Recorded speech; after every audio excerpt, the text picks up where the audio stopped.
इस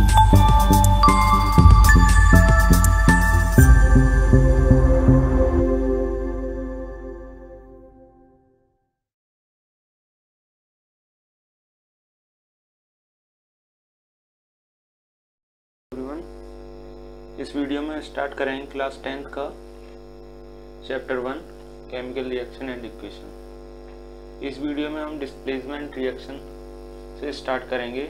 इससे पहले प्रीवियस वीडियो में हमने डिकम्पोजिशन रिएक्शन तक कर लिया था कंप्लीट। अब इसके आगे हम पढ़ेंगे डिस्प्लेसमेंट रिएक्शन क्या होती है। So in this reaction substance has displaced or removed by another element substance from substance solution is known as displacement reaction। इसका हमने एग्जांपल लिया है, प्रोडक्ट में हमने लिया है Fe प्लस CuSO4। जो गिवन हमें रिएक्टेंट मिलेगा वो मिलेगा FeSO4 plus Cu। Displacement reaction में क्या होता है, जो एलिमेंट है वो अपनी एक जगह से दूसरी जगह डिस्प्लेस या रिमूव हो जाता है। जैसे इस एग्जांपल में Fe हमारा फर्स्ट Fe है प्लस सेकंड नंबर पे है CuSO4। तो इसमें रिएक्टेंट में हमें क्या मिला है FeSO4। जो CuSO4 था उसमें से हमारा SO4 Cu से निकलकर Fe में जुड़ गया, तो हमारा बन गया FeSO4। इसे हम बोलते हैं आयरन सल्फेट और CuSO4 को बोलते हैं कॉपर सल्फेट।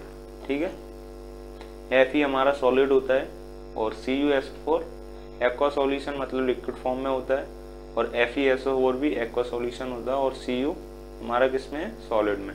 ठीक है, इसके कुछ और एग्जांपल देखेंगे। ठीक है,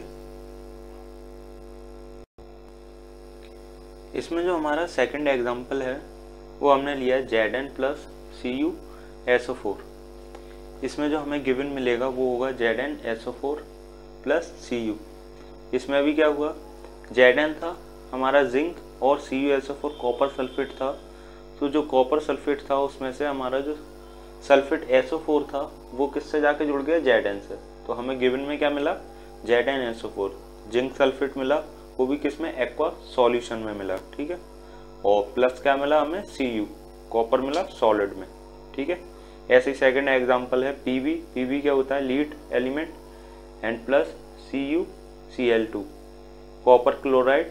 जब इसकी रिएक्शन हुई तो गिवन में हमें मिला PbCl2। जो हमारा Cu था, Cl2 था, वो किससे जाके जुड़ा, Pb से। ठीक है, और हमें क्या मिला लास्ट, और क्या मिला, Cu किसमें, सॉलिड में। तो हमें मिला गिवन में PbCl2 प्लस Cu। इसमें क्या हुआ, इसमें Cl2 Pb से जाके जुड़ गया। ठीक है, डिस्प्लेस हो गया किससे, Cu से डिस्प्लेस होके या रिमूव होके Pb से जाके जुड़ गया। ठीक है, अनदर एलिमेंट से जाके जुड़ गया। तो ये हमारे 3 एग्जांपल हो गए।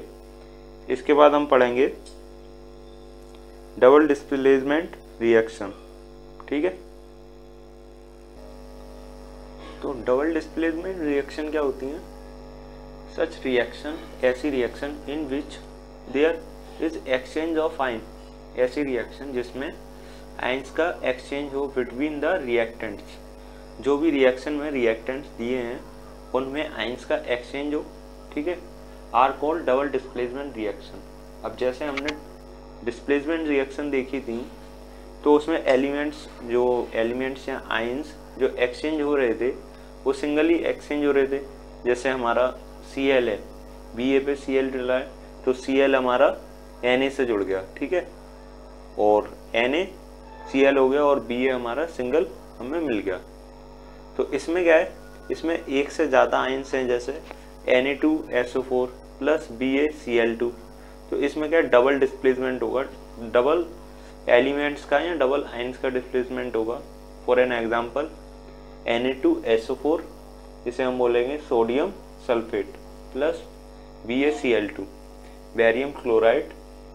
और गिवन में हमें जब मिलेगा Na से जो Na2SO4 है, SO4 जाके जुड़ जाएगा Ba से और Cl2 जाके जुड़ जाएगा Na से। तो हमें गिवन में मिलेगा BaSO4 जो कि हमारा होगा बेरियम सल्फेट, जो हमें सॉलिड में मिलेगा, और 2 NaCl होगा हमारा सोडियम क्लोराइड जो एक्वा सॉल्यूशन में मिलेगा। ठीक है, BaSO4 जो हमें इसमें मिला है सॉलिड में, वो कैसे मिलेगा, उसे हम क्या बोलते हैं, जो वाइट पाउडर फॉर्म में मिलेगा वो हमारा क्या होता है, प्रेसिपिटेट। क्या होता है, प्रेसिपिटेट। तो प्रेसिपिटेट की डेफिनेशन में लिखाता हूँ अभी।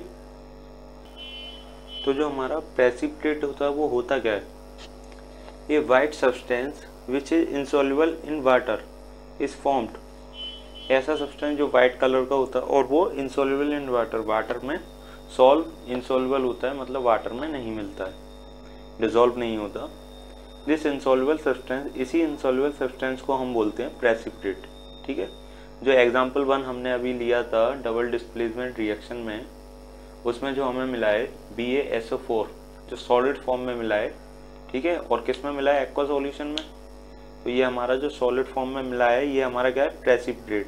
ठीक है, अब प्रेसिपिटेशन रिएक्शन क्या होती है, any reaction that produce a precipitate can be called precipitation reaction. ऐसी कोई भी रिएक्शन जो प्रेसिपिटेट बनाती हैं या प्रोड्यूस करती हैं वो सारी हमारी कौन सी रिएक्शन होती हैं, प्रेसिपिटेशन रिएक्शन। ठीक है, तो ये हमने जो डबल डिस्प्लेसमेंट रिएक्शन करी है इसमें हमें प्रेसिपिटेट भी मिला है, तो हम इसे प्रेसिपिटेशन रिएक्शन भी कह सकते हैं। ठीक है, नेक्स्ट जो हमारी रिएक्शन है वो है ऑक्सीडेशन एंड रिडक्शन रिएक्शन। तो इसमें ऑक्सीडेशन रिएक्शन क्या होती है और रिडक्शन रिएक्शन क्या होती है ये हम इसी में पढ़ेंगे। ऑक्सीडेशन एंड रिडक्शन रिएक्शन को समझने से पहले हम इसमें एक एक्टिविटी दी है आपकी NCERT बुक में, तो उसे देखते हैं। एक्टिविटी में बोला है heat a burn China dish containing about 1 gram copper powder. इसमें चाइना डिश में गिलास चाइना डिश में हमें हीट करना है किस चीज़ को, कॉपर पाउडर को। ठीक है, 1 ग्राम कॉपर पाउडर को। जब हम किसी भी कॉपर पाउडर को या कॉपर को जब हीट करते हैं तो क्या है, कॉपर के ऊपर जो ब्लैक लेयर आ जाती है, कोटेड हो जाती है, वो लेयर क्या होती है और क्यों बनती है। ठीक है, तो क्यों बनती है, जो ब्लैक लेयर है वो क्यों बनती है, because oxygen is added to copper and formed a copper oxide. जैसे हमने इसमें दिया है, जो हमारा कॉपर है वो हीट करते हैं हम ऑक्सीजन की प्रेजेंस में, तो हमें फॉर्म्ड क्या मिलता है, CuO, जिसे हम बोलते हैं कॉपर ऑक्साइड। कॉपर है वो हमारा ऑक्साइड से ऑक्सीजन से जुड़ जाता है, ऑक्साइड से। ठीक है, और जब भी ऑक्सीजन किसी भी एलिमेंट से जुड़ता है तो हम उसे बोलते हैं ऑक्सीडाइज या ऑक्सीडेशन रिएक्शन। ठीक है, अब हमें Cu मिला था, अब हम सेकेंडली CuO की रिएक्शन जो कॉपर ऑक्साइड है उसकी रिएक्शन करवाएंगे हम हाइड्रोजन से। हीट करेंगे तो हमें मिलेगा Cu प्लस H2O। जो हमें Cu कॉपर ऑक्साइड था तो ऑक्साइड हमारा अलग हो जाएगा और वो हाइड्रोजन से जुड़ जाएगा। ठीक है, तो फॉर्म्ड करेगा H2O और सिंगली हमें मिलेगा Cu कॉपर। ठीक है, तो फर्स्ट जो हमारी थी वो ऑक्सीडेशन रिएक्शन हो गई और सेकंड हो गई हमारी रिडक्शन रिएक्शन। रिडक्शन रिएक्शन जैसे कैसे होगी, रिडक्शन रिएक्शन जो ऑक्सीडेशन रिमूव हमारा हो जाएगा किसी भी एलिमेंट से, जो ऑक्सीजन है वो रिमूव होगा। जैसे CuO था, कॉपर ऑक्साइड था, तो उससे O रिमूव हुआ और H2 से जाके जुड़ गया। ठीक है, तो ये हमारी हो गई रिडक्शन रिएक्शन। इसके बाद अब हम लिखेंगे ऑक्सीडेशन एंड रिडक्शन रिएक्शन, या फिर रेडॉक्स रिएक्शन भी इसे बोलते हैं। तो इसकी अब हम डेफिनेशन लिखेंगे और इसके एग्जाम्पल लिखेंगे। ठीक है, The one reactant get oxidized while the other get reduced during a reaction. That is called a oxidation and reduction reaction. Reactants हमारे क्या होते हैं, जो रिएक्शन करते हैं। जैसे हमारे इस एग्जाम्पल में रिएक्टेंट क्या क्या है, CuO प्लस H2, और प्रोडक्ट क्या है, Cu प्लस H2O। ये हम बता चुके हैं पहले। तो इसमें जो एक रिएक्टेंट है वो गेट ऑक्सीडाइज्ड। ऑक्सीडाइज्ड मतलब इसमें एक जो रिएक्टेंट है वो क्या होगा, ऑक्सीडाइज मतलब ऑक्सीजन जुड़ेगा एक रिएक्टेंट से, एंड वाइल अदर जो दूसरा रिएक्टेंट है उससे रिड्यूस होगा, क्या, ऑक्सीजन रिड्यूस होगा। ऑक्सीडाइज मतलब जो ऑक्सीजन जुड़ेगा एक रिएक्टेंट से, और रिड्यूस मतलब एक रिएक्शन से, इसमें एक रिएक्टेंट हमारा ऑक्सीडाइज होगा, जैसे H2 है हमारा, वो ऑक्सीडाइज होगा। कैसे होगा, ऑक्सीडेशन की मदद से उस पर O2 जुड़ जाएगा तो वो हमारा ऑक्सीडाइज होगा। और जो अदर रिएक्टेंट है CuO, वो क्या होगा, रिड्यूस्ड होगा। रिड्यूस मतलब ऑक्सीजन कम होगा, CuO में से ऑक्सीजन निकल जाएगा, तो उसे बोलेंगे रिडक्शन। और जिसमें H2O, जिसमें O जुड़ेगा, उसे बोलेंगे ऑक्सीडेशन। ये एग्जाम्पल में हमने दिया हुआ है, ठीक है। इसके कुछ और एग्जाम्पल देखेंगे। जो हमने सेकंड एग्जाम्पल लिया है ZnO plus C given Zn plus O2। अब इसमें ऑक्सीडेशन और रिडक्शन हो रहा है या नहीं, ये देखिए आप। जो ZnO है वो हमें जब रिएक्शन कराते हैं तो फिर हमें क्या मिल रहा है, Zn प्लस CO। तो ZnO का क्या होगा, ऑक्सीडेशन होगा या रिडक्शन होगा। इसमें ऑक्सीजन जुड़ रहा है या घट रहा है, ठीक है। तो ऑक्सीजन निकल रहा है तो क्या होगा, रिडक्शन। और C कार्बन, कार्बन में ऑक्सीजन जुड़ रहा है या निकल रहा है, कार्बन में ऑक्सीजन जुड़ रहा है तो ये होगा ऑक्सीडेशन, ठीक है। तो लिखते हैं, तो ऐसे ZnO का क्या हुआ, हमारा रिडक्शन हुआ, और जो C है कार्बन है उसका क्या हुआ, ऑक्सीडेशन हुआ। सेकंड जो थर्ड हमारा एग्जांपल है MnO2 plus 4HCl given MnCl2 plus 2H2O plus Cl2।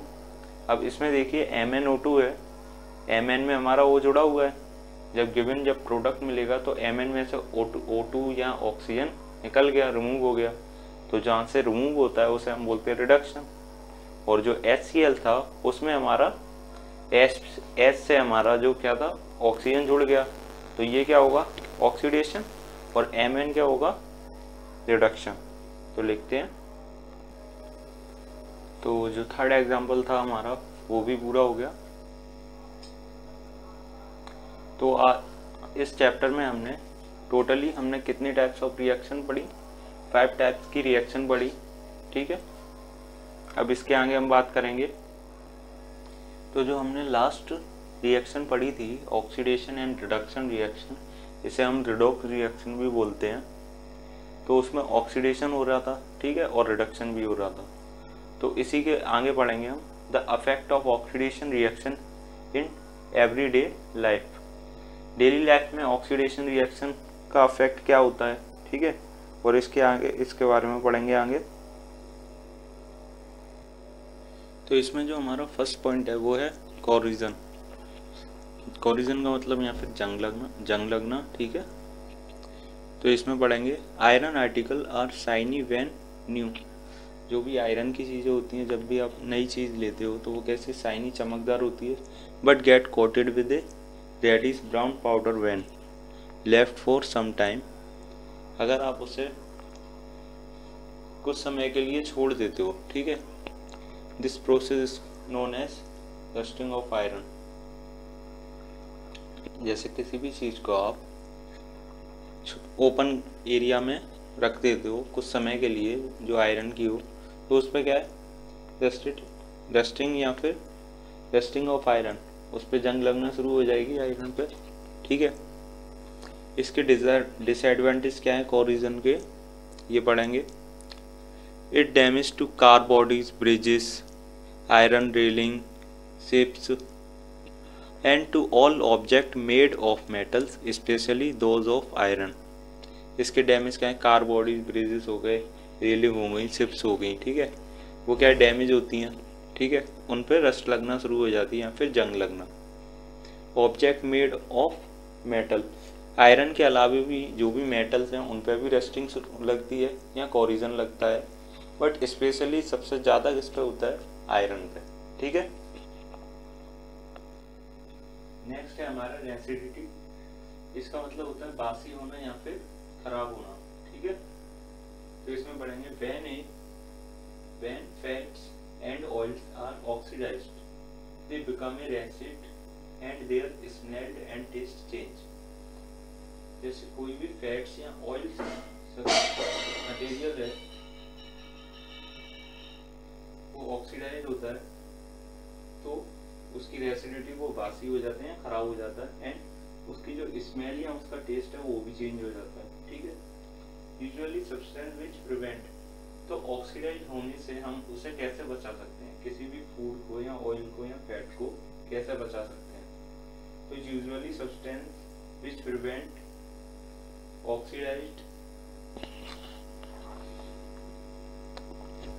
oxidation, antioxidant are added to food containing fat and oil, keeping food in air tightly container and help to slow down oxidation।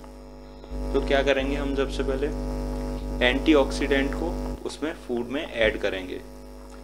Antioxidant क्या होता है, ऐसी चीज़ जो oxidation होने से या oxidise होने से फूड को बचाता है। ठीक है। और उसे हम टाइटली पैक्ड करके रखेंगे। उससे क्या होगा, जो भी ऑक्सीडेशन है वो स्लो डाउन हो जाएगा क्योंकि ऑक्सीजन की प्रेजेंस कम मिलेगी उसे, इसलिए उसके ऑक्सीडेशन की जो प्रोसेस है वो स्लो डाउन हो जाएगी। अब जो एंटीऑक्सीडेंट क्या होता है, फॉर एन एग्जांपल में हमने क्या लिया है, नाइट्रोजन।